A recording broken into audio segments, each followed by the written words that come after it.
Estafando a estafadores en Roba un Brainrot. El día de hoy volví a contactar a la ratita de Sergio y le dije que le daría un dragón por toda su base de abajo, a lo cual él me dijo que sí. Sergio Yupi se unió y vaya que traía buenas cosas en su base. No sé si este jugador sea tan inocente para volver a confiar en mí. Así que era momento de empezar a agarrar las cosas.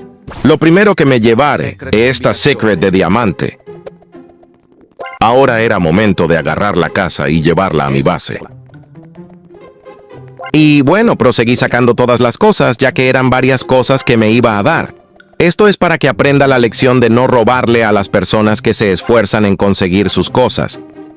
Y bueno, era momento de que Sergio Yupi se llevara el dragón a su base.